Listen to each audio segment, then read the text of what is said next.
팔리지 않는 상품은 그 어떤 좋은 상품이라도 절대 발명치 않을 것이다. 내가 발명한 제품이 좋은 제품이냐 아닌가의 유일한 측정 방법은 그 제품이 얼만큼 팔릴 수 있는가 혹은 얼마나 팔렸는가로만 증명될 것이다. 부자, 지식이라 함은 살면서의 나의 위치를 유리하게 선점할 수 있도록 그 선택의 폭을 넓혀 기회를 제공해 줄 수 있어야만 하고, 또한 지금의 나의 삶을 향상시켜 종국에는 내가 그리도 꿈꿔왔던 그런 삶으로 이끌 수 있도록 가장 실천적이고 가장 효과적인 나만의 무기가 되어야만 합니다. 그 무기를 만들기 위해 가장 첫 번째로 우리가 해야만 하는 것은 나는 무엇으로 부자가 될 것이고 나는 무엇을 팔아 경제적 자유를 얻을 것인가를 먼저 결정하는 것입니다. 이 결정에 임하면서 우리가 반드시 인지해야 하는 것은 지금껏 경제적 자유에 이른 모든 자수성가한 억만장자들은 규모의 경제를 통해 자신의 꿈을 이뤘다는 사실을 우리가 절대 잊지 말아야만 합니다. 규모의 경제, 이를 극단적으로 보여준 역사적인 사건 하나. 시가총액 2021년 기준 208조, 매출액 26조, 전세계 37,000여 매장에서 하루에 6천만 명에게 햄버거와 감자튀김을 파는 회사, 그 거대한 왕국을 이끈이는 자신의 이름을 걸고 이를 창업했던 맥도날드 두 형제가 아닌 53세의 세일즈맨 레이 크록이었습니다. 그리고 그때 레이 크록이 행했던 것은 한 곳의 매장에서만 팔던 햄버거를 전 세계에 팔 수 있도록 프랜차이즈화하였고, 그 규모의 경제에 이를 수 있도록 했기에 그 모든 것들이 가능했던 것이었습니다. 그리고 그 규모의 경제를 레이 크록에게 적극적으로 제안받았던 두 형제는 당시 레이 크록에게 이렇게 이야기했습니다. 매일 저녁 집 밖으로 나와 저 언덕 아래에서 석양에 반짝이는 우리 가게를 내려다보며 평화를 느끼는 걸로 우리는 충분히 만족하네. 그 이상의 복잡한 문제를 만들고 싶지는 않아. 우리는 지금 현재 누리고 있는 지금의 삶에 충분히 만족하고 있고, 그게 바로 우리 형제가 바라는 생활일세. 그랬던 그들 형제의 말년은 정작 그리도 아름답지도 그렇다고 행복하지도 못했습니다. 레이 크록과 맥도날드 형제, 이 둘의 운명의 끝은 규모의 경제를 꿈꾸었는가 아니면 그렇지 못했는가에 달려 있었고, 하여 경제적 자유를 꿈꾸는 우리의 부자 지식 쌓기가 집중하고 지향해야 하는 것 역시도 어떻게 하면 규모의 경제를 만들 것인가에 집중해야만 하는 이유인 것입니다. 그리고 그 부자 지식을 쌓음의 중심에는 어떻게 하면 경쟁에서 이길 것인가를 역시 고민해야만 하는데, 그 경쟁에 대해 우리가 어떻게 받아들여야 하는지에 대해 헨리 클레이는 이렇게 우리에게 강변하고 있었습니다. 시간이 지나면 지날수록 경쟁으로 공급은 점점 더 늘어나게 되고 소비자는 더욱더 싼 값에 물건을 구입하게 될 것이다. 세상사에서 인간이 갖고 있는 그 수많은 능력들 중에서 경쟁보다 더 위대했던 것은 없었다. 규모의 경제를 위해 나의 부자 지식 쌓기를 쌓을 준비가 되었다면 이제 우리가 결정해야만 하는 것은 내 욕심의 한계를 어느 수준에까지 만들 것인가를 결정짓는 것입니다.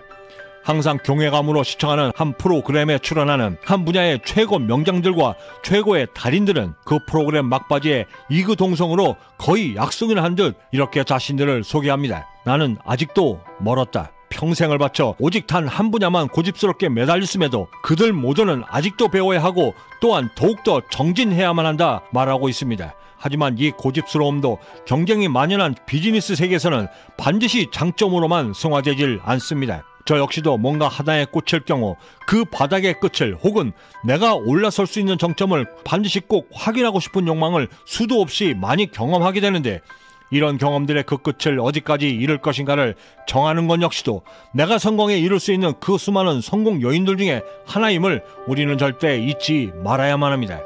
세계적인 프랜차이즈 맥도날드에서 판매되는 햄버거의 맛이 전세계 최고의 맛이다 라고 답할 수 있는 사람은 그리 많지 않을 것입니다. 저의 경우만 해도 제가 처음 캐나다에 왔을 때 매우 놀랬던 점은 맥도날드의 햄버거의 맛을 훨씬 더 능가하는 수제 햄버거집이 그리도 많았다는 것이었습니다.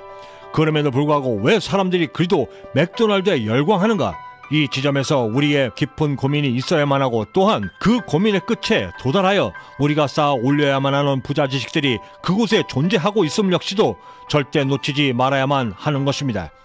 최고가 되겠다는 욕심, 그리고 그 정점을 어디까지 이룰 것인가를 결정하는 것, 그 결정에 따라 우리가 이루고자 하는 꿈의 달성 속도가 결정된다는 것을 역시 잊지 말아야만 하는 것입니다.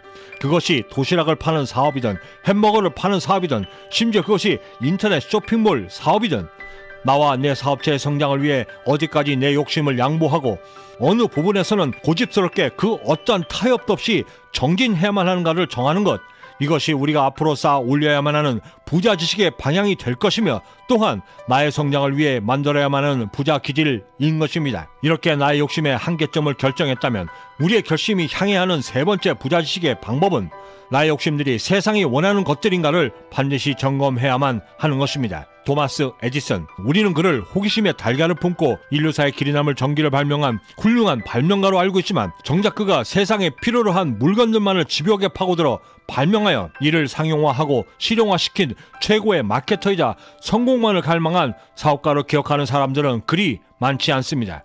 이런 그를 이끌었던 역사적인 사건 하나, 청년 에디슨이 성공을 장담하며 만든 전기식 투표 장치는 당시에는 매우 아날로그적이고 수동적이며 독일은 매우 소극적인 투표 방식을 혁신적인 방법으로 시간을 줄일 수 있는 역대급 발명품이었지만 그런 그의 발명품은 졸작 중에 졸작으로 평가되었는데 이때 청년 에디슨이 전혀 인지치 못했던 가장 큰 실수는 그 전기식 투표 장치의 주 소비자였던 의회 의원들은 시간을 혁신적으로 줄일 수 있는 파격적인 방법 대신 오히려 지금까지의 그 느렸던 의사결정의 과정들과 소수당과의 긴 타협의 과정들을 우선시하며 그 긴 시간들을 오히려 더 선호하고 있었는데 이를 전혀 눈치채지 못했던 그의 전기식 투표 장치는 그 어떤 빛도 보지 못하고 실패작으로 사장되었습니다.